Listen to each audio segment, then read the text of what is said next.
안녕하세요. 안녕하세요. 예. 12월도 이제 거의 다 갔죠, 그죠? 금방 가죠. 벌써 6분의 1이 간 거예요. 6분의 1 시간이 가서 우리가 이제 합격할 수 있는 시간이 이제 10개월만 있으면 돼요. 여러분 벌써 6분의 1을 지나갔고, 예? 예, 6분의 5 이제 10개월만 있으면 이제 공인중개사가 되는 거죠, 그죠? 교수님과 함께라면. 네, 함께라면. 그렇게 항상 좋은 쪽으로. 그리고 이제 날 춥죠? 날 추우면, 아이고, 이 추운데 밖에 싸돌아다니면 뭐하냐, 얼어 죽지. 날 따뜻한 데서 그래도 공부하는 게 좋지. 이렇게 생각하시다가, 여름 되면 거꾸로 생각하는 거예요. 아이고, 이렇게 뜨거운데 나돌아다니면 뭐하냐, 이렇게 에어컨 아래서 공부하면 좋지. 그렇게 생각하시면 됩니다. 자, 오늘은 이제 어디였냐면, 우리 그 확정 가능까지 봤었죠. 적법 사회적 타당성 여기 볼 자리죠. 교재로는 154페이지죠.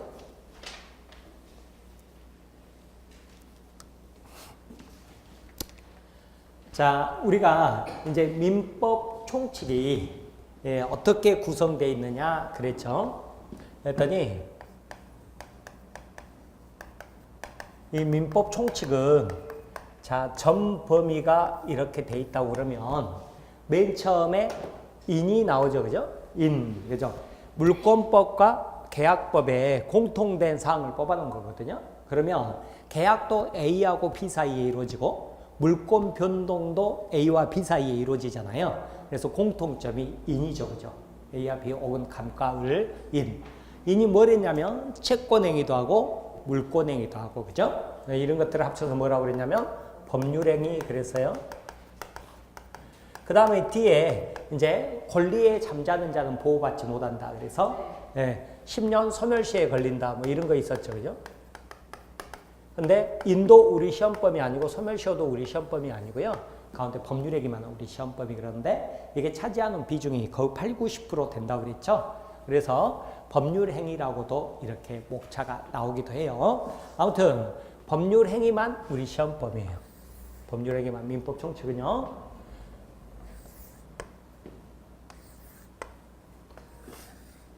자, 그래서 법률행위만 우리 시험법인데 법률행위는 성립요건이 있고 효력요건이 있었죠. 그죠? 효력요건이 있는데 자, 성립요건 그러면 봐보세요. 법률행위 그럼 계약세가라고 그랬잖아요. 그죠? 계약은 누구하고 누구가 있어요? A하고 B가 당사자가 그죠? 당사자가 그 다음에 여기 상계동 100번지 부동산을 3억 원에 사고 판다는 매매라는 목적을 가지고 그랬죠.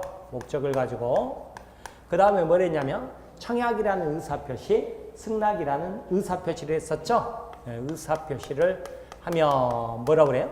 법률행위가 성립한다 그러죠. 성립한다 그렇게 표현을 합니다. 만약에 당사자가 목적을 가졌는데 의사표시를 아직 안 했잖아요. 그러면 무효라고 안 그러고 뭐라고 그래요?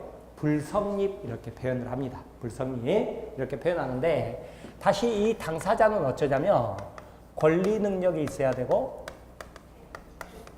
의사 능력이 있어야 되고 행위 능력이 있어야 된다 그랬죠. 행위 능력이 있어야 된다 그랬어요. 그래야 유효다 그랬죠. 그죠? 유효다 그랬어요. 그 다음에 이 목적이라는 것은 확정, 가능, 적법, 사회적 타당성이 있어야 된다 그래요. 사회적 타당성이 있어야 유효다 그러죠. 그죠? 유효다 그러죠. 그 다음에 의사표시는 이 의사하고 표시를 나눠볼 수 있잖아요. 그죠? 의사 그러면 내가 여기 상계동 100번지 부동산을 3억 원에 팔아야지 하고 마음을 먹었다. 이게 의사잖아요. 그죠?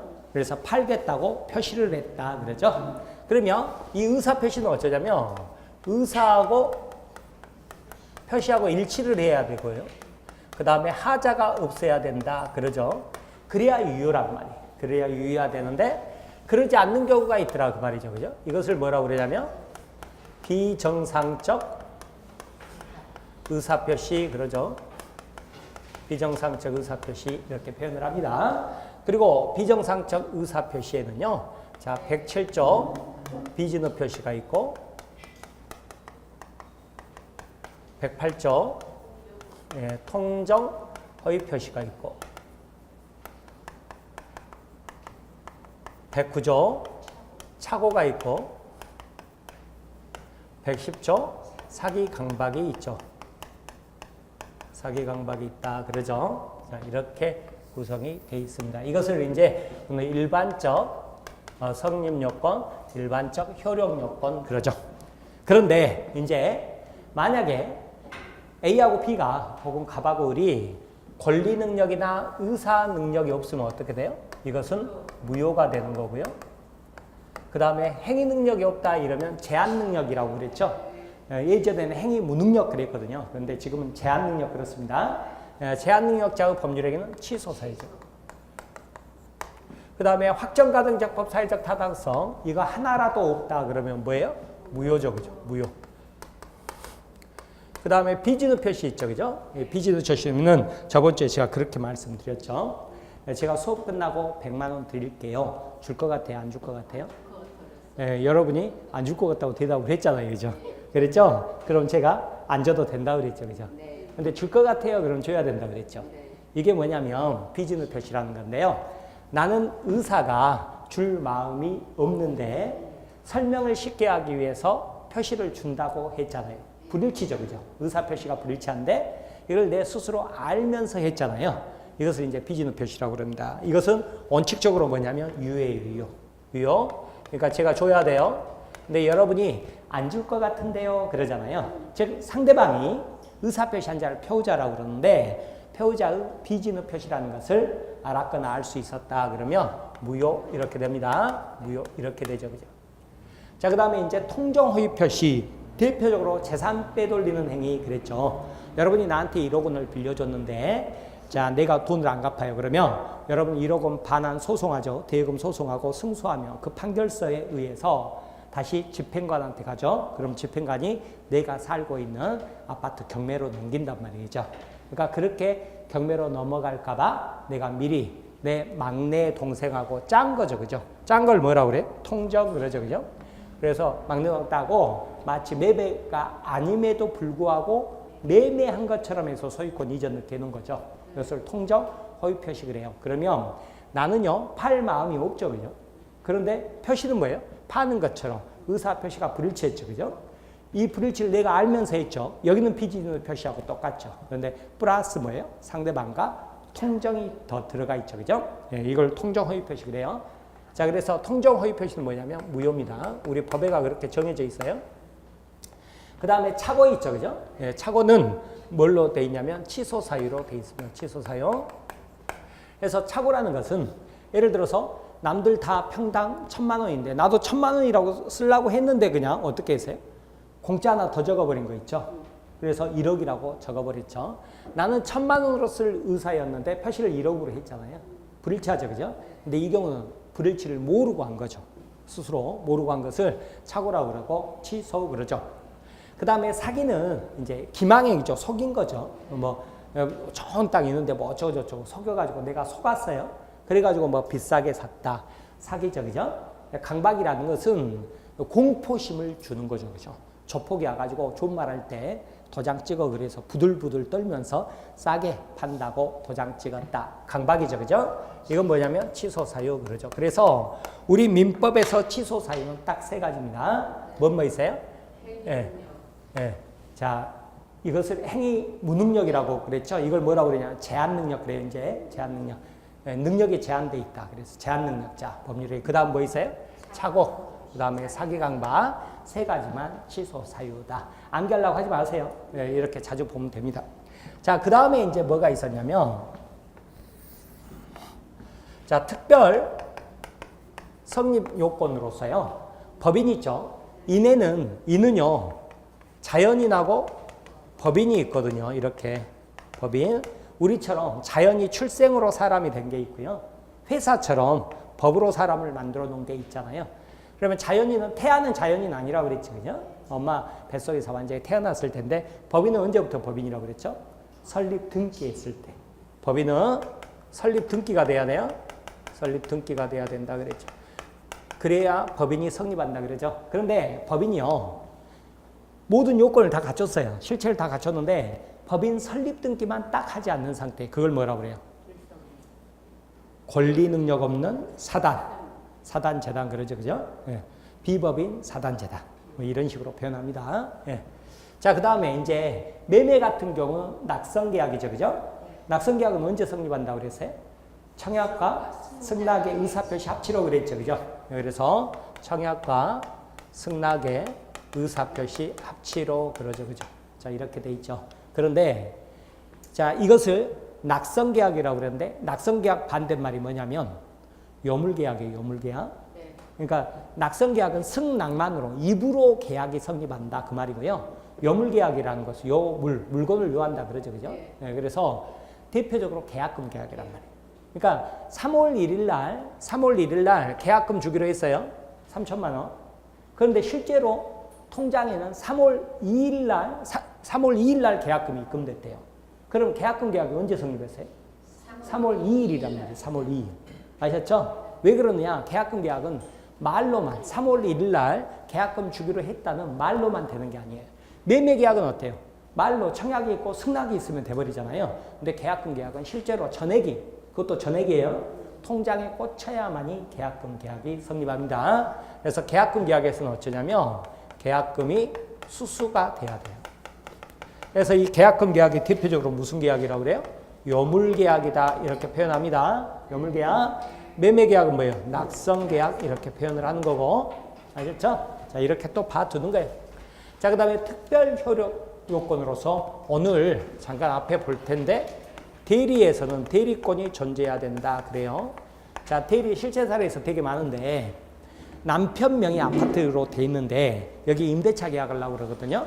그럼 임대인이 남편이어야 되는데 남편이 회사 출근했어요. 그럼 계약하러 누가 가겠어요? 부인이 갈 거 아니에요. 그죠? 근데 부인이 맨입으로 가면 안 된단 말이에요. 뭐 들고 가야 돼? 뭐 들고 가야 돼? 위임장 들고 가야죠. 그죠? 아셨죠? 그러면 계약할 때 어떻게 되냐면 임대인, 남편 이렇게 적고 거기에가 대리인, 부인 이렇게 적는 거죠. 그죠? 아셨죠? 이걸 대리라고 그래. 이걸 대리. 그래서 대리에 의한 법률행위는 대리권이 존재해야 유효 이렇게 되는 거죠. 그죠? 아셨죠? 자, 그 다음에 뭐가 있었냐면 조건 성취 기한 도래가 있었어요. 자, 이게 뭐냐면요. 또 봐보세요. 증여는 계약이다 그랬죠. 증여. 엄마 차 한 대 사주세요. 청약. 좋아, 차 사줄게. 승낙. 공짜로 주는 거 있죠. 이게 이제 증여죠. 계약이란 말이에요. 계약인데 이번에는 엄마 차 한 대 사주세요 그랬더니 엄마가 그냥 차 사줄 때가 아니라 취직이나 해라 이놈아. 취직하면 차 사줄게 그랬단 말이죠. 그러면 그 증여 계약은 언제 성립했냐면 오늘 성립했어요. 오늘 성립했는데 언제 차 사줘요? 취직하면 그렇게 될 거 아니에요. 그죠? 그렇게 되겠죠? 네, 조건이 성취가 돼야만이 그죠? 이때 뭐예요? 효력이 발생한다 그 말이죠. 그죠? 아셨죠? 자, 그 다음에 엄마 차 한 대 사주세요. 청약이죠. 그랬더니 학생 주제에 무슨 차냐? 너 언제 졸업해? 2월 28일이요. 2월 28일 날 차 사줄게 그랬어요.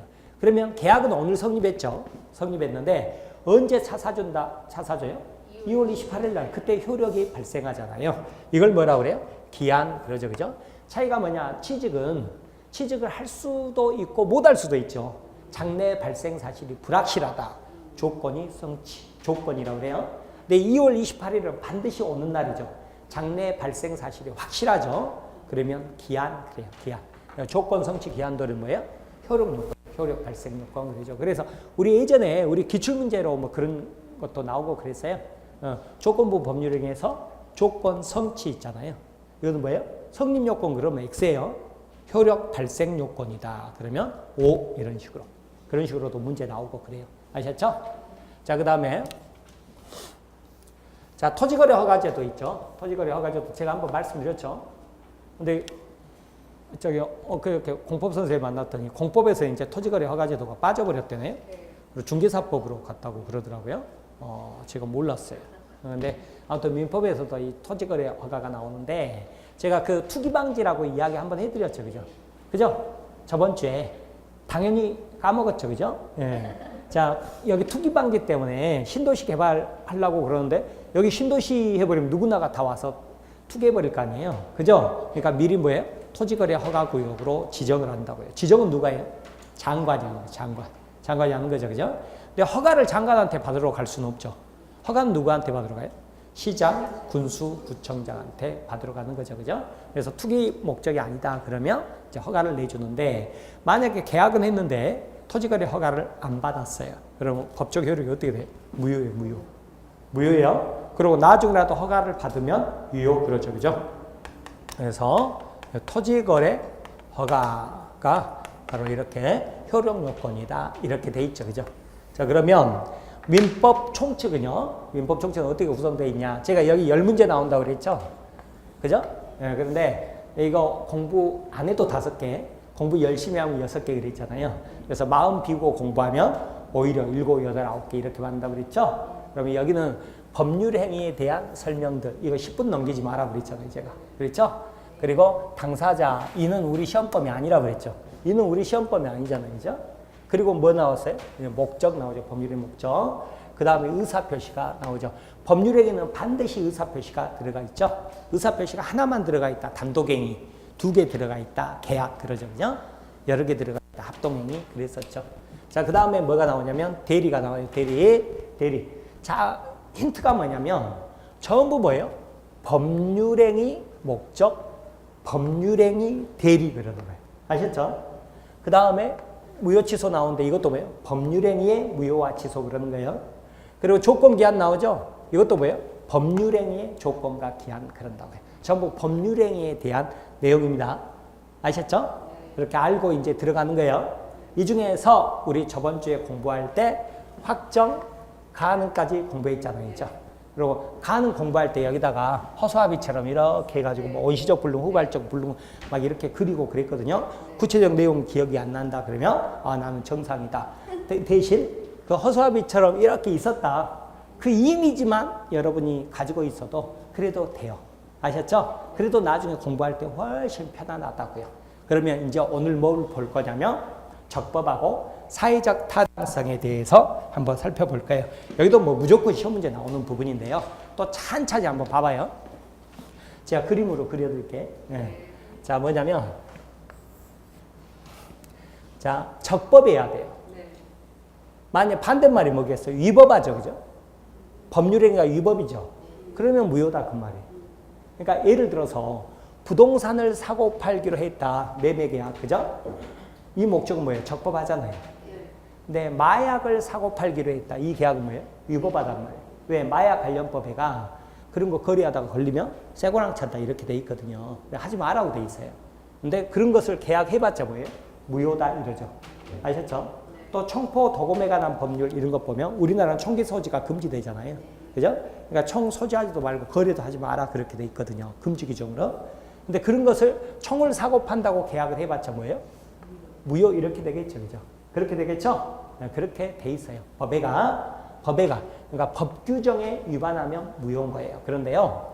자, 이 법에 위반하면 무효다 그랬죠? 자, 그런데 이 법규는 위반해도 되는 법규가 있고 위반하면 안 되는 법규가 있어요. 그게 뭐냐면 자, 강행 규정이라는 게 있고요. 강행 법규라고도 하고 강행 규정이라고도 해요. 그 다음에 의무법규라는 게 있어요.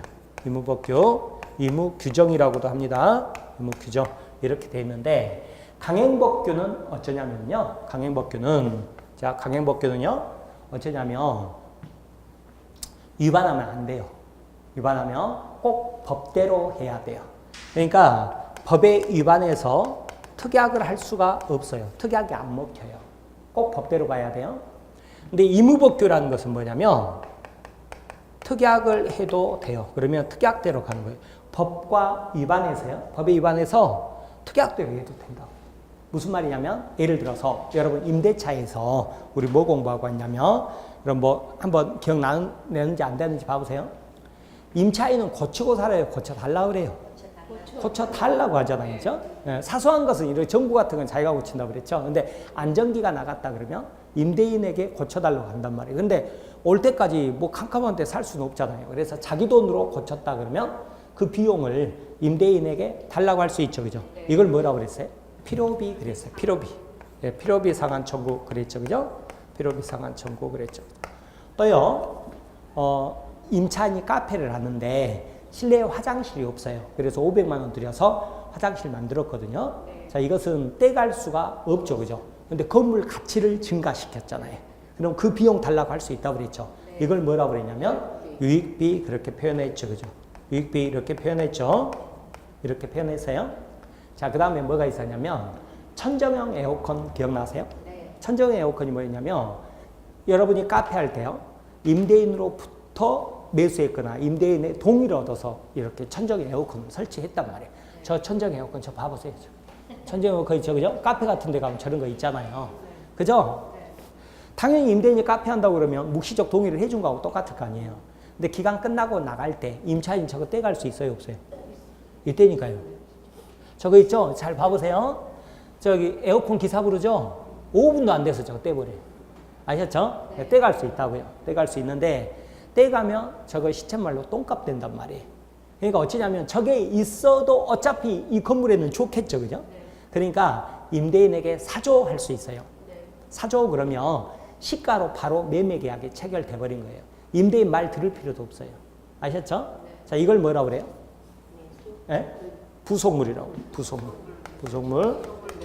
예. 부속물 이렇게 돼요. 예. 이렇게 됩니다. 여기 떼갈 수 없는 거 있죠. 그죠? 떼갈 수 없는 걸 뭐라고 그러냐면 부합물이라고 그러죠. 부합물 그러죠? 그런데 이것은 떼갈 수 있는 것은 부속물이라고 그래요. 부속물. 자, 그 다음에 또 뭐가 있었냐면 토지 임대차인데 기억 안 나도 좋으니까 이야기 들어봐요. 을이 토지 임차인이에요. 그런데 건물 소유 목적이에요. 그러면 자, 을이 건물에 대한 소유권이 있죠. 근데 임대차 기간 끝났거든요. 근데 먼저 연장 좀 해줘. 갱신 청구했어요. 근데 실어 나가 하고 거절해 버렸어. 거절. 갱신 청구에 대해서 거절해 버렸죠. 그죠? 이게 1번이죠. 그럼 뭐 할 수 있었어요? 그럼 위에 건물 사줘. 이렇게 매수 청구할 수 있었죠. 이걸 뭐라고 그랬어요? 지상물 그랬잖아요. 자, 지상물 매수 청구권 그랬죠. 그죠? 네, 이렇게. 이런 게 있었단 말이에요. 이런 게 있었는데 이건 포기가 가능해요. 이거 포기가 가능하다고. 그러니까 계약서 쓸 때 필요비, 유익비 이것을 이제 통틀어서 비용상환 청구권이라고 그러는데 비용상환 청구권은 포기하겠다 이래도 되는 거예요. 그죠? 그러면 청구할 수 있어요, 없어요? 없어요. 그러니까 자, 임차인이 임대인에게 필요비, 유익비를 청구할 수 있다는 이 규정은요. 이 규정은 어때요? 특약으로 달리 정할 수도 있잖아요. 그러니까 꼭 법대로 안 가도 되죠. 법을 안 지켜도 된다 그 말이잖아요. 이런 법을 뭐라고 그래요? 의무규정 그렇게 표현을 하는 거예요. 의무규정. 아셨죠? 자, 그런데 자, 임차인의 부속물 매수 청구권이나 지상물 매수 청구권 있죠? 이건 아무리 계약서에다가 임차인은 부속물이나 지상물 매수 청구권 행사할 수 없다. 포기한다. 이렇게 적어봤자 소용이 없어요. 소용이 없어요. 즉 임차인 보호를 위해서요. 이것은 특약으로 달리 정할 수가 없다고요. 꼭 법대로 가야 돼요. 그러면 이런 법규를 뭐라고 하는 거예요? 강행규정 이렇게 표현을 하는 거예요. 아셨죠? 구분되시죠? 그죠? 자, 그러면 이게 어디가 나왔는지만 한번 보고 갈까요? 어디가 나왔을 거 아니에요? 그죠? 네, 어디가 나왔는지 한번 구경만 하고 가기, 구경만. 그랬구나, 나왔었구나, 이렇게. 자, 어디 펴보시냐면, 228페이지 펴보세요. 228페이지 임대차 나오죠? 나와요? 자, 오른쪽 와보세요. 229페이지 보면 큰 2번 임차인의 권리 중에 양가로 1번 뭐 나와요? 비용상환 청구권 나오죠. 그죠? 비용상환 청구권은 이제 세부적으로 보면 필요비하고 유익비가 있죠. 필요비 보면 임차인이 임차물 보존에 관한 필요비를 지출한 때 수리비 같은 게 대표적이에요. 즉시 임대인에 대해 상환을 청구할 수 있죠. 2번 유익비, 임차인이 유익비를 지출한 경우에는 임대인은 임대차 종료 시 그 가액 증가가 현존한 때 하나여 임차인이 지출한 금액이나 증가액을 상환해야 된다 그랬죠. 그죠? 그랬죠? 뭐예요? 건물 가치를 증가시킨 실내 화장실 그랬잖아요. 그죠? 그랬죠? 넘겨보세요. 근데 양가로 이번에 이제 뭐 나와요? 부속물 매수 청구권 나오죠. 그죠? 부속물 뭐 생각하라고요? 천정형 에어컨. 1년 내내 부속물 그러면 천정형 에어컨이에요? 거기 적어져 있나요? 적었어요? 네, 천정형 에어컨 떼갈 수 있다 없다? 있다 그랬잖아요. 그죠?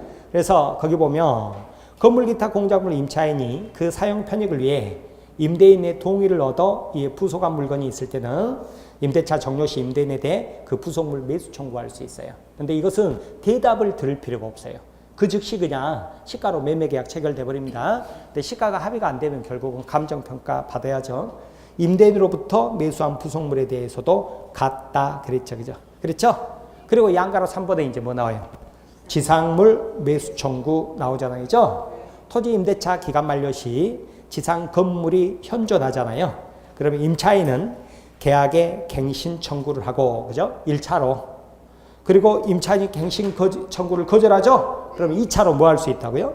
지상물 매수 청구권을 행사할 수 있다 그랬잖아요. 그죠? 그랬죠? 네, 이렇게 보시기 바랍니다. 아셨죠? 그리고 지상물 매수 청구하면 어떻게 돼요? 바로 시가로 매매 계약이 체결된다 그랬잖아요. 그죠? 그랬죠? 그러면 여기 봐보세요. 자, 부속물, 지상물 매수 청구권은 포기할 수 없다. 강행 규정 그랬죠. 그죠? 근데 필요비, 이익비, 비용 상한 청구권은 포기할 수 있다. 특약으로 달리 정할 수 있다. 의무법규 그랬죠. 그죠? 그죠? 어느 게 시험 잘 나온지 아세요? 여러분 잘 모르죠. 그죠? 이런 건 이제 선생님이 가르쳐주면 여러분은 반복해서 보면 되는 거예요. 네. 이게 잘 나와요. 이게 잘 나오거든요. 근데 왜 이게 잘 나오느냐 하고 보는 거예요. 보는 건데 여기 봐보세요. 또 이야기 한번 들으면 돼요. 자, 우리 앞서 공부할 때, 자, 우리는 물권을 다루는 물권법이 있고, 그죠? 채권을 다루는 채권법이 있다고 그랬죠? 근데 채권법에서는 어디만 우리 시험범위였냐면 계약법만 우리 시험범위 그랬잖아요. 그러면 계약에서는 어쨌냐면, 자, 세 가지만 우리 시험법이었죠? 매매, 교환, 임대차 이렇게 세 가지만 우리 시험범위였잖아요. 자, 한번 봐보세요. 그런데 어떻게 돼 있냐면 원칙적으로 그러는데 물권법은 원칙적으로 강행규정이에요. 강행규정이에요. 왜 그러냐면 물권 법정주의 그랬죠. 물권은 딱 법으로 정해놨다고 그랬잖아요. 그렇죠? 그러니까 전세권은 물권이에요, 채권이에요? 물권이었죠. 그죠? 그러면 전세권은 공짜로 전세권이 있을 수가 없다. 반드시 전세금이 있어야 된다고 그랬죠. 그런데 당사자끼리요. 우리는 전세금 없이 공짜로 전세권 설정계약하고 등기하자 해봤자 소용이 없다고. 법대로 꼭 그대로 가야 돼요. 특이하게 안 먹혀요. 법대로 가야 된다고. 아셨죠? 그래서 물권법은 원칙적으로 뭐예요? 강행규정이에요. 강행규정. 왜? 물권 법정주의 때문에. 아셨죠? 그런데 계약법은 어쩌냐? 원칙적으로 의무규정이에요. 의무규정이에요. 왜냐? 계약 자유 원칙 때문에. 계약 자유 때문에. 계약 자유 때문에 그러는 거예요. 아셨죠? 자, 일단 이렇게 두 개를 보는 거예요. 그런데 다시 계약법 들어와서 이 임대차 있죠, 임대차. 임대차는 원칙적으로 뭐냐면 강행규정으로 해놨어요. 왜 그랬겠어요? 누구를 보호하려고? 임차인 보호하려고 그랬을 거 아니에요. 그러니까 임대인하고 임차인하고 계약할 때 누가 더 경제적 강자예요? 임대인이 경제적 강자겠죠. 그러니까 임대인이 계약하면서 너 임차인 이거 다 포기한다고 해. 이거 다 포기한다고 해. 그렇게 하면 나 계약 안 할 거야. 이럴 수 있잖아요. 이럴 수 있죠? 자, 그래서 그렇게 적었을 때요. 적었을 때 필요비 유익비는 포기가 돼요. 포기가 되는데 부속물, 지상물은요. 포기가 안 돼요. 포기가 안 돼요. 아셨죠? 이렇게 특약을 해봤자 어쩐다고요? 어차피 나중에 부속물 매수청권, 지상물 매수청권 행사할 수 있는 거예요. 그러니까 임대인이 만약에 모든 것을 다 포기한다고 해. 그러면 내가 계약을 할게요. 그러면 계약 안 해. 근데 임차인이 좀 아쉬워요. 아쉬우면 매달릴 때 어떻게 매달려야 되겠어요? 아, 그러면 제가 부속물하고 지상물은 덩치가 크니까 제가 포기할게요. 그런데 필요비하고 유익비는 양보하십시오. 이렇게 해야 되겠죠. 네? 아니, 임차인 입장에서 아니 뭐 여러분이 임차인이에요. 내가 임대인이에요. 근데 내가 여러분한테 이거 다 포기해. 안 그러면 나 계약 안 해. 이랬단 말이에요. 그럼 여러분이 뭐라고 해야 되겠냐고요. 막 나는 다 포기 못 해요. 이러는 거하고. 그죠? 이것은 포기할 테니 이것은 그냥 받을 수 있게 해주세요. 이거하고 어느 게 좋겠어요? 아니 임대인한테 나 하나도 포기 못 해. 이것보다. 그죠? 임차인 입장에서는 이거 포기할 테니 이게 덩치가 크잖아요. 이거 포기할 테니 이것은 받게 해주세요. 그래서 임대인이 좋다 했죠. 그럼 여러분 다 청구할 수 있잖아. 나중에. 그렇죠? 왜요? 이거는 어때요? 내가 받을 수 있다고 했죠. 그죠? 이거는 포기한다고 해봤자 소용이 없죠. 그런데 거꾸로 해버렸어요. 거꾸로. 어떻게? 이것은 꼭 주세요. 이건 포기할게요. 그러면 이거 못 받아버리잖아요. 그죠? 알고 안 하고 알고 아셨죠? 그런데 또 이것과 관련해 가지고 나중에 자세히 우리 공부합니다만 굉장히 무서운 게 하나 있어요. 여러분 그 임대차 계약할 때 특약사항 뭐죠? 보통 임차인은 기간 만료 시 임차부를 온상으로 복구하여 반환한다. 그 많이 넣거든요. 그거 넣죠. 그것을 우리 판례는 뭘로 봐버리냐면 이 비용상환 청구권 포기로 봐버려요. 그러니까 그거 넣으면 되겠어요? 안 되겠어요? 봐보세요. 그것 때문에 어쩌냐면 내가 500만 원 들여서 화장실 만들었거든요. 그러면 그게 없으면 500만 원 청구할 수 있었죠. 청구할 수 있었죠. 그런데 오히려 이제 어떻게 하냐면 온상으로 복구하여 반환하기로 했죠. 그러죠? 그럼 어떻게 해야 돼요? 이건 포기할 수 있는 거니까 오히려 그거 다 뜯고 가야 되니까 임대인이 보증금 돌려줄 때 철거비 빼고 줘버려요. 눈물 나버리겠죠. 그죠? 아셨죠? 그러니까 그런 조항 넣으면 되겠어요? 안 되겠어요? 임차인 입장에서는. 넣으면 안 되잖아요. 그죠? 그러면 이제, 그러니까. 그러니까 이제 임차인 입장에는 어떻게 해야 되겠어요? 최소한 그거 못 뺀다 그러면 내가 철거 비용은 안 물고 가야 될 거 아니에요. 그래야 되겠죠. 아니, 내가 화장실까지 만들어 놨는데, 이거 뭐 당신이 쓰든지, 새로운 임차인이 쓰든지 하면 좋지. 뭐 이거 철거 비용을 받냐. 그렇게라도 해놔야겠죠. 그러면 계약서 쓸 때 어떻게 해야 되겠어요? 자, 내가 임차인이 유익비 상환 원상 회복을 면하는 대신에 그러면 내가 철거 안 해도 되잖아요. 그죠? 그럼 그 화장실 어때요? 임대인 소유로 한다. 그죠? 그렇게 하면 어때요? 그나마 철거 비용은 안 뺏길 거 아니에요. 내가 그대로 놔두고 갔더라고. 아셨죠? 그러니까 봐보세요. 임차인 입장에서는 원상회복 특약사항 있죠. 그게 없으면 뭐예요? 유익비 상환 청구 500만 원 청구할 수 있었죠. 근데 최소한 그게 아니라고 그러면 그죠? 시설물 상태 그대로 반환한다거나 혹은 어떻게 하라고요? 원상회복을 면하는 대신 그죠? 소유권은 임대인에게로 기속하는 것으로 해준다. 이러면 임대인 입장에서도 일단 뭔 말인지 모르냐 좋아할 거 아니에요. 그죠? 그렇게라도 하면 어때요? 철거 비용이라도 안 뜯기고 간다고요. 그런데 거기다가 아무 생각 없이 원상으로 복구하여 반환한다. 이 한 줄 넣어버리니까 어때요? 나중에 철거 비용까지 오히려 뺏기고 가는 거예요. 아셨죠? 그러니까 임차인 입장에서는 그런 게 굉장히 중요한 거예요. 임대인 입장에서는 어떻게 해야 되겠어요? 꼭 넣어야 되겠죠. 꼭 넣어야 되겠죠. 그죠? 근데 이런 것들이 사실은 굉장히 큰 문제를 이야기함에도 불구하고 우리 공인중개사들이 기존의 계약서 폼 그대로 가져다가 그죠?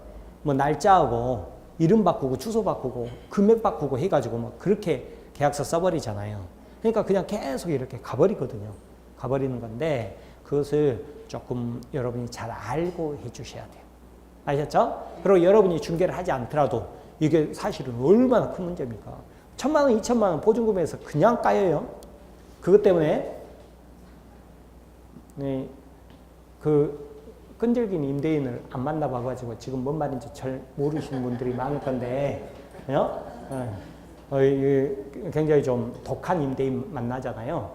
그러면 장사 안 돼가지고 빠져나가는데 보증후에서 철거비용이라고 1,000만 원, 2천만 원 빼버린단 말이에요.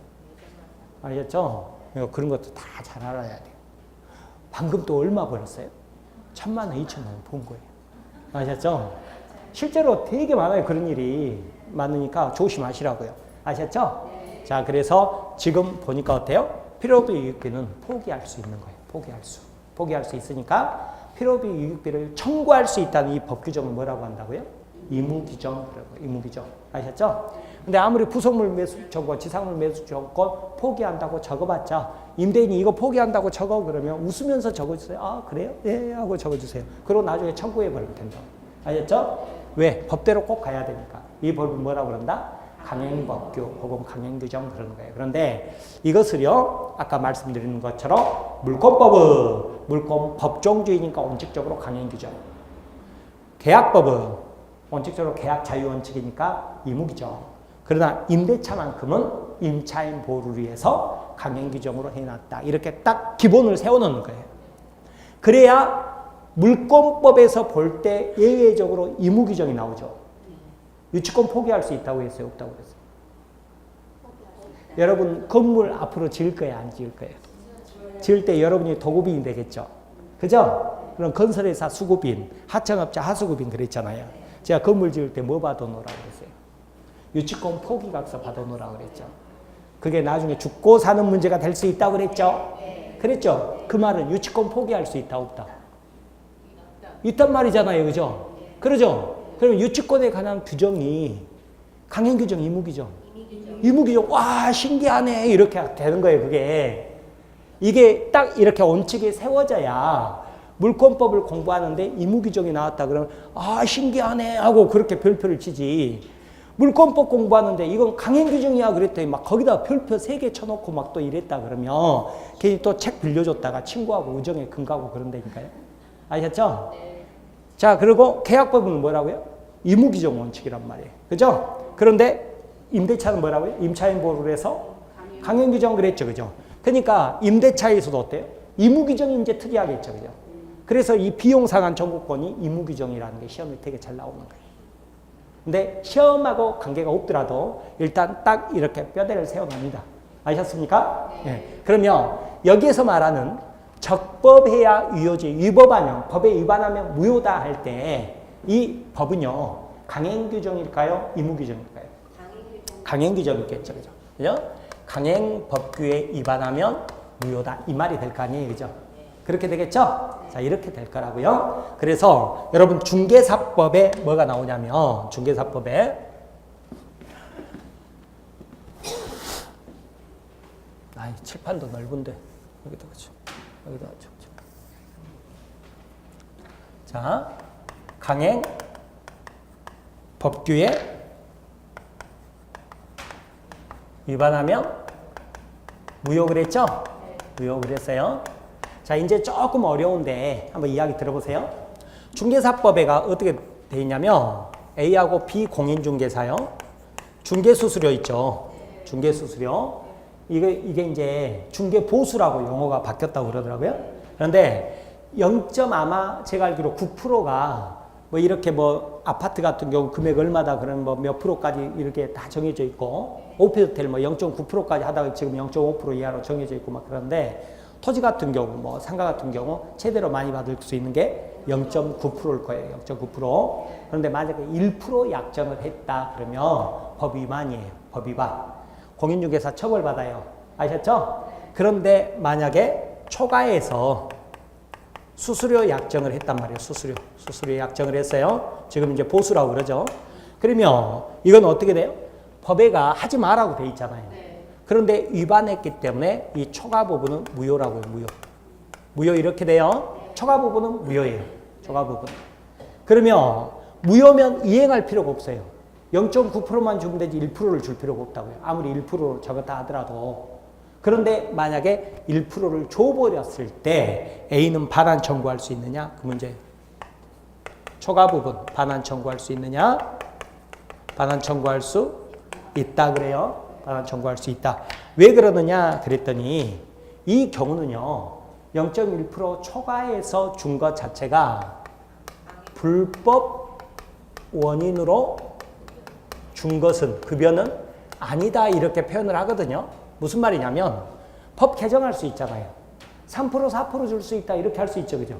그렇게 할 수도 있죠. 우리나라 중개보수가 세계에서 제일 낮습니다. 그런데 막 우리들은 이렇게 일한 거에 대해서는 우리나라 사람들이 돈을 잘 안 주려고 그래요. 물건은 돈을 지불하는데 일해 준 것은 잘 안 주려고 그러는데 아무튼 그렇게 돼 있어요. 근데 아무튼 뭐 3% 4%로 이렇게 개정할 수도 있죠.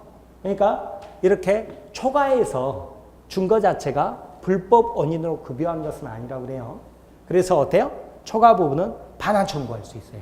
그러니까 공인중개사는 결국은 어떻게 해야 돼? 나중에 법정에서 붙었다 그러면 0.9%밖에는 먹을 수가 없어요. 아셨죠? 그래서 만약에 여러분 나중에 이제 중개사법 시간에 나올지 모르는데 여러분이 이렇게 막 아파트 지을 수 있는 땅 작업 해주잖아요. 그럴 때는 0.9%만 안 받고 막 더 받아도 돼요. 막 건설회사에서 너무 좋아져. 3% 받기로 했다 그랬는데 그때 약정을 중개보수 약정으로 해버리면 나중에 2.1% 돌려달라고 할 때 줘야 되잖아요. 그러죠? 그러니까 그런 때 무슨 계약 하냐면 도급계약 해버렸어요. 도급계약.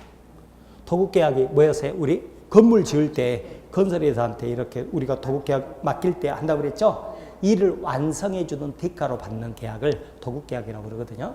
그러니까 이런 경우도 도급계약 해버렸어요. 도급계약. 그러면 이것은 중개보수 약정하고 다르다고 그래요. 우리 판례가 인정을 해줘요. 아셨죠? 그러니까 그렇게 할 때는 무슨 계약을 하고요? 도급계약. 우리 시험법에 안 들어가지만 중개보수 약정 이렇게 하지 마. 도급계약. 그게 뭐예요? 그런 거 있어요? 이렇게. 아셨죠? 그렇게 알아두세요. 네. 자, 이제 봐보세요. 그런데 이것은 이제 중개사법에서 금지 규정이 있다고 그랬잖아요. 금지 규정이 있다고 그랬죠? 근데 아까 말씀드린 마약법에서 뭐 도검 총포에 관한 법률에서 막 이렇게 뭐 하지 말라고 금지 규정들이 있잖아요. 근데 이런 것을 다 법으로 다 금지할 수가 없을 거 아니에요. 그래서 두리뭉실 규정이 있다고요. 두리뭉실 규정. 그게 뭐냐면 바로 103조에가 민법 103조에가 선량한 풍속 기타 사회질서에 위반한 법률행위 무효다 이렇게 돼 있어요. 이것을 한마디로 뭐라고 표현하냐면 반사회적 법률행위는 무효다 이렇게 돼 있는 거예요. 무효다 이렇게 돼 있어요. 그리고 103조에는 뭐만 포함이 되어 있냐면 104조만 포함이 되어 있어요. 104조가 뭐냐면 불공정한 법률행위예요. 불공정한 법률행위 그래요. 이것도 무효다 그러는 거예요. 이제 이게 뭔지 한번 봐보려고 하는 거예요. 자, 봐보세요. 갑이 을하고 무슨 계약을 했냐면 첩으로 살아주라. 첩으로 살아주면 아파트를 한 채 줄게. 이런 계약을 했어요. 이런 계약을 이제 증여계약이죠, 그죠? 그런데 이런 계약을 금지하는 법 규정이 없어요. 법 규정은 없어요. 하지만 이것은 우리나라는 일부 일처제를 취하고 있잖아요. 그러니까 우리나라 법 체계에서는 있을 수가 없는 일이에요.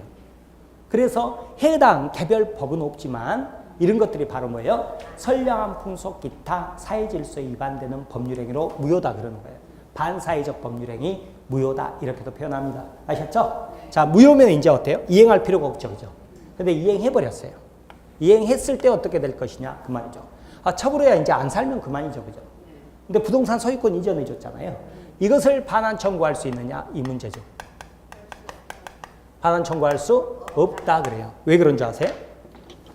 자, 이거 자체가 법에서 주지 마라고 그랬잖아요. 그죠? 그리고 이것은 법을 개정해 가지고 줄 수 있다고도 도저히 바꿀 수가 없어요.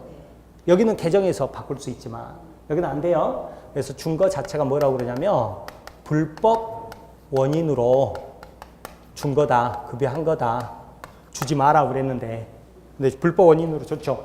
그러면 반환 청구한 거에 대해서도 국가가 받아주지를 않겠다 그 말이에요. 그러니까 소송해도 안 받아줘 버려요. 안 받아줘 버려요. 그러니까 이건 어떻게 돼? 반사적으로 누가 소유권을 취득해 버려요? 네, 첩을이 소유권을 취득해 버린다 이렇게 되는 거예요.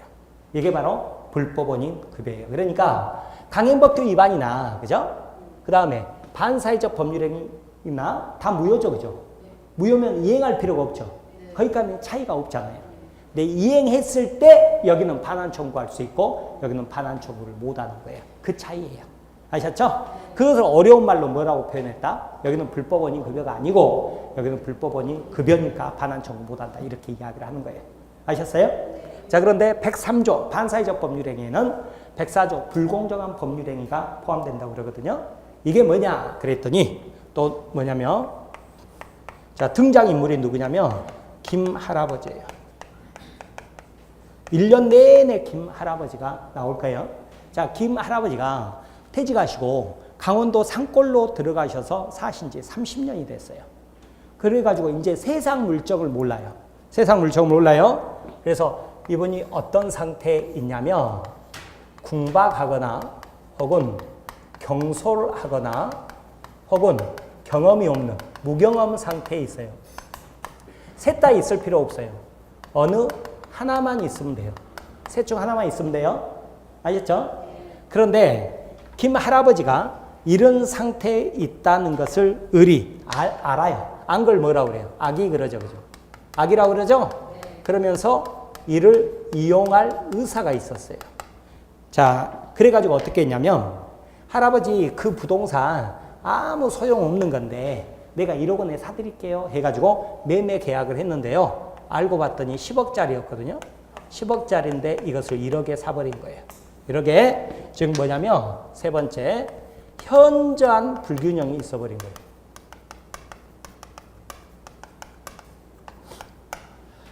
우리 아버지가 이렇게 계약을 해버렸네. 이럴 수 있잖아요.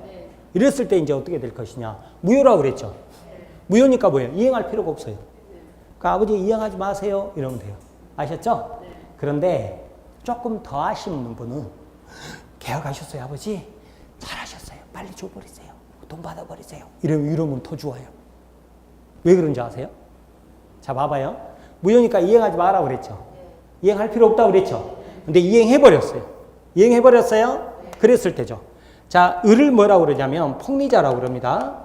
폭리자라고도 표현하는데 을은 1억 원 반환 청구할 수 있을까요? 네? 못합니다. 왜 그러냐면 불법 원인 급여예요. 주지 마라 그랬잖아요.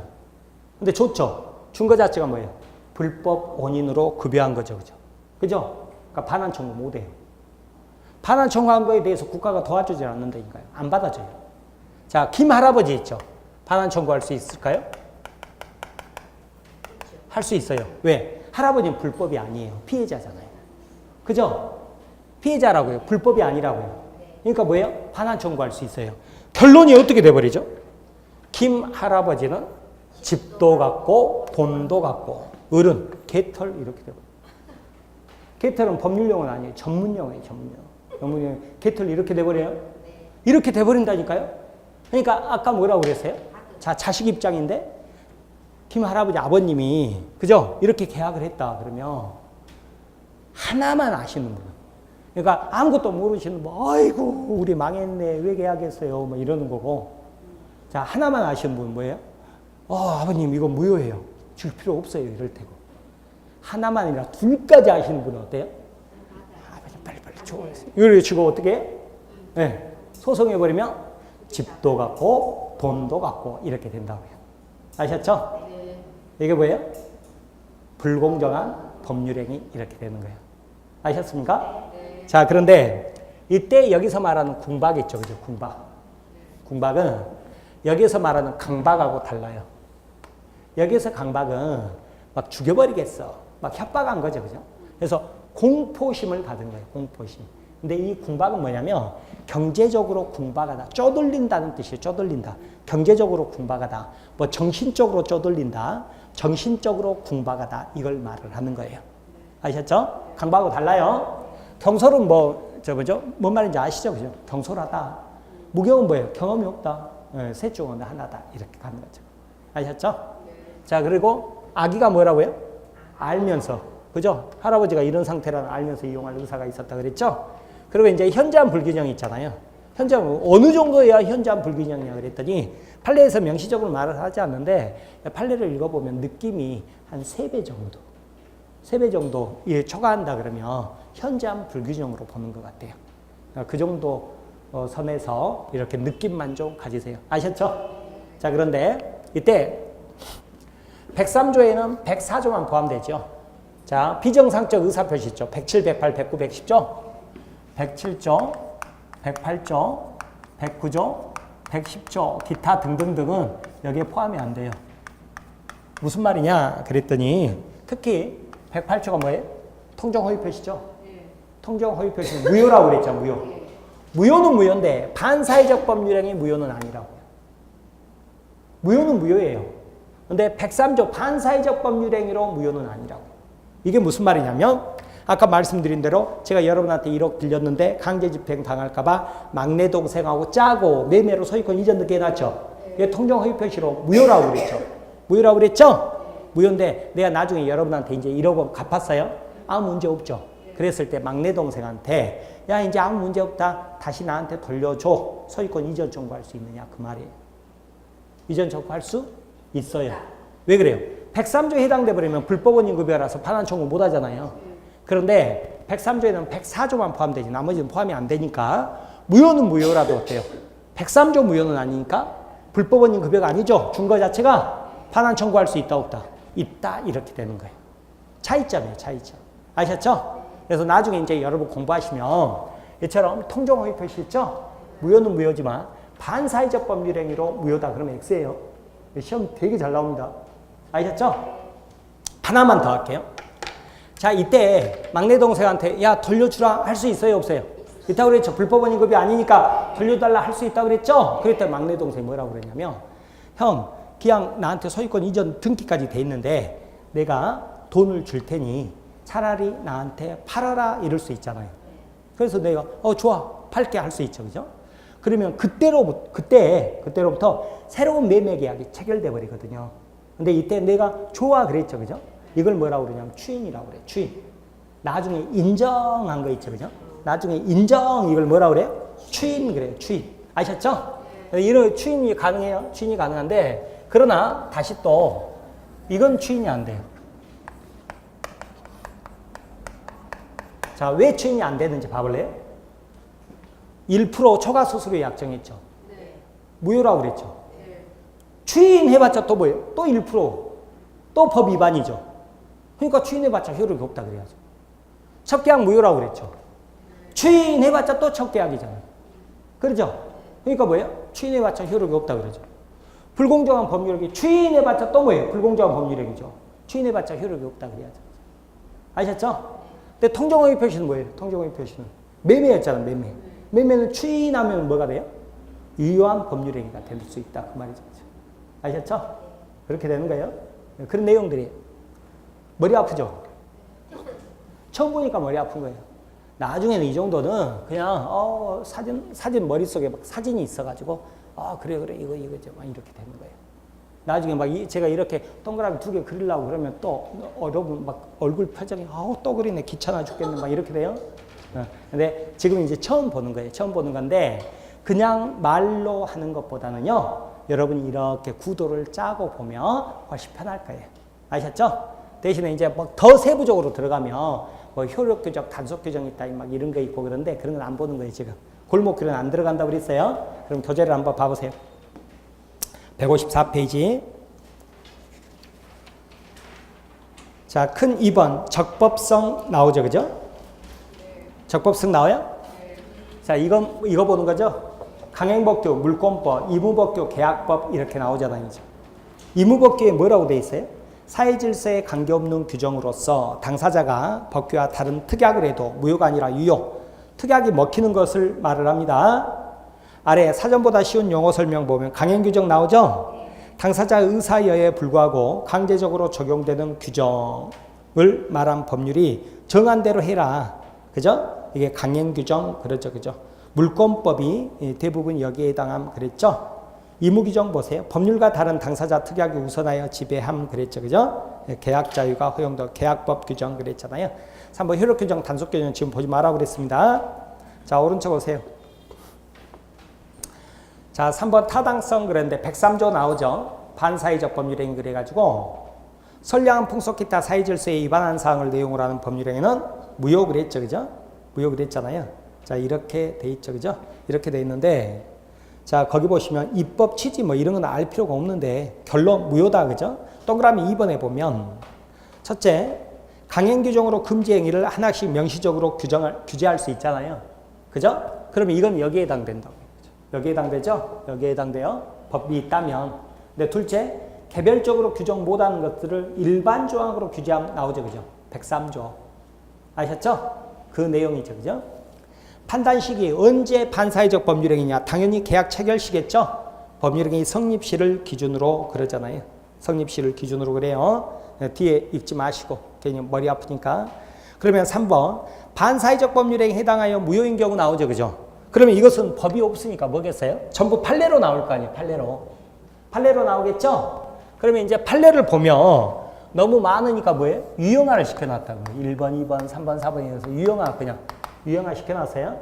근데 여기 지금 자세히 보는 게 아니에요. 그냥 거기 나와 있는 거 보면 첫 번째, 부정한 청탁을 대가로 금전을 지급하기로 하는 약정 그랬죠. 그죠? 그렇죠? 예를 들어서 뭐 사람을 살해하면 3천만 원 줄게 이러잖아요. 그죠? 그럼 부정한 청탁이죠. 그런데 대가가 결부돼 있죠. 그러면 이런 계약은 해봤자 뭐예요?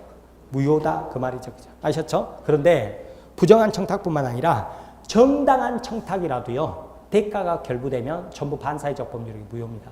예를 들어서 교통사고 목격자가 있다. 증언서주라 그러면 모든 국민들은요. 증인을 설 의무가 있어요. 의무가 있는데 서주라고 그래도 국민들 귀찮으니까 자기가 잘 안 쓰려고 그러잖아요. 그죠? 안 쓰려고 그러니까 피해자 그 사람한테 찾아가서 증인 좀 서주라 부탁하는 거죠. 그러면서 100만 원 줄게. 증인 좀 서줘 이랬어요. 그래서 증인을 서줬다고요. 서줬을 때 문제죠. 그죠? 100만 원 줄 필요가 없는 거예요. 왜 그래요? 무효니까. 정당한 청탁이죠. 증인 서주라는 정당한 청탁이죠. 그런데 대가가 결부돼 있죠. 그럼 무효예요. 무효예요. 줄 필요 없어요. 대신에 어느 정도는 줘야 되냐면 여비 식비 있죠. 5만 원 정도는 줘야 돼요.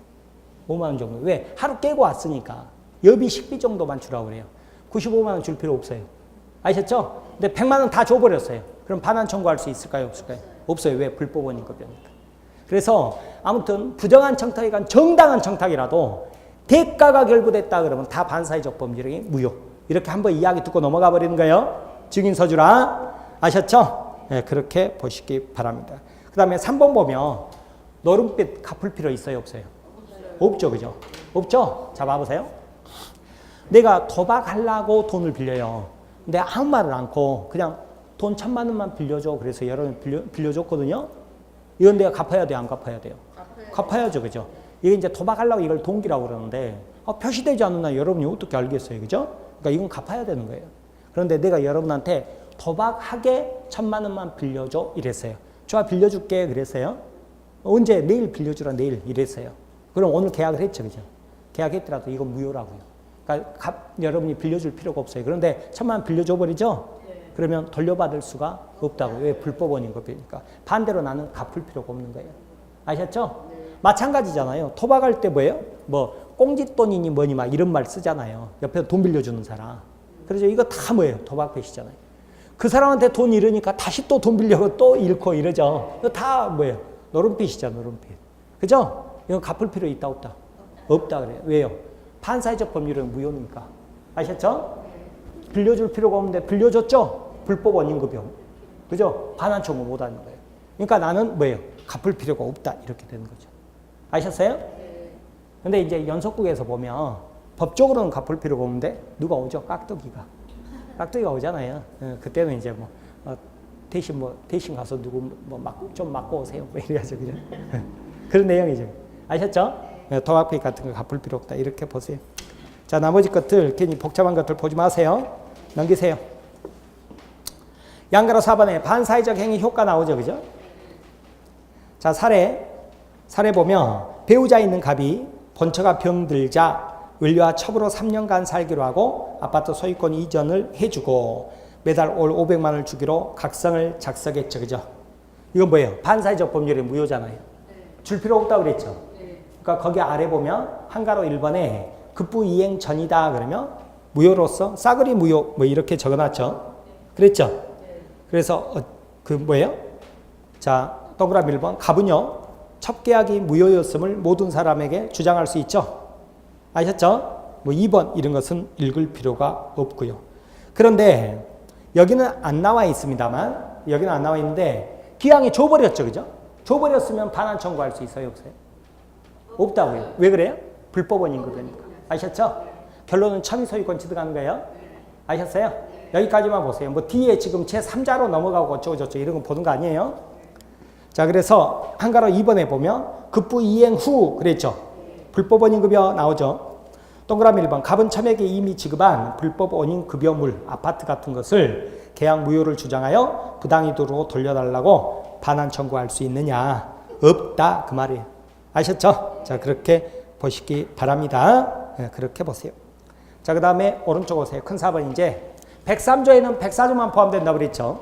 104조 불공정한 법률행위 나오는데 당사자의 궁박, 경솔 또는 무경험으로 인하여 현저하게 공정을 잃은 법률행위는 무효로 한다 그랬죠. 자, 그래서 뭐 입법 취지 보면 세 번째 줄에 뭐 섬마을에 있는 민박집을 매수자가 헐값에 인수하여 폭리를 취한 경우 그랬었는데 이것을 자세히 보면 뭐예요? 자, 피해자는 어때요? 궁박 또는 경솔 또는 무경험. 그죠? 폭리자는요. 이를 알면서 악의 플러스 이용할 의사. 세 번째, 현저한 불균형이 있어야 된다. 그러는 거예요.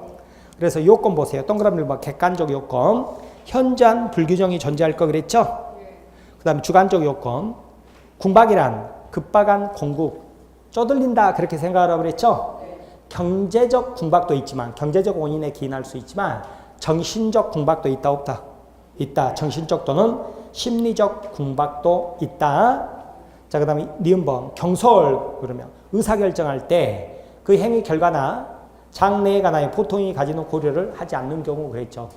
그 다음에 무경험 특정 분야에서 경험 부족을 말하는 것이 아니라 일반적 생활 경험이 불충분하다는 것을 의미. 특정 분야에서 무경험 그러면 전문가가 아닌 한 전부 뭐예요? 무경험이 돼버릴 거 아니에요. 그러니까 전문가 기준으로 하는 것이 아니라 일반인 기준으로 판단한다. 1번 궁박경솔 무경험은 모두 구비하는 것이 아니고 그 가운데 어느 하나만 갖추면 된다고 그랬죠. 자, 양가로 3번 불공정한 법률행위 효과 동그라미 1번 무효라고 그랬죠. 무효고. 자, 2번 불공정한 법률행위를 당사자가 추인해도 어때요? 추인해봤자 또 불공정한 법률행위잖아요. 추인해도 여전히 효력이 없다 그래야죠. 그죠? 아셨죠? 자, 그렇게 봅니다. 그렇게 보는데 그것을 여러분이 그냥 지금 머릿속에 안 담아도 되니까 이 그림이 있죠. 그림. 이 그림을 이렇게 한번 천천히 보면서 그러겠네 하고 머릿속에 안 담아도 돼요. 한번 그런가 보다 하고 이해하고 끝내버리세요. 아셨죠? 네. 그러면 방금 어디까지 봤어요? 적법, 사회적 타당성까지 본 거예요. 10분 쉬세요.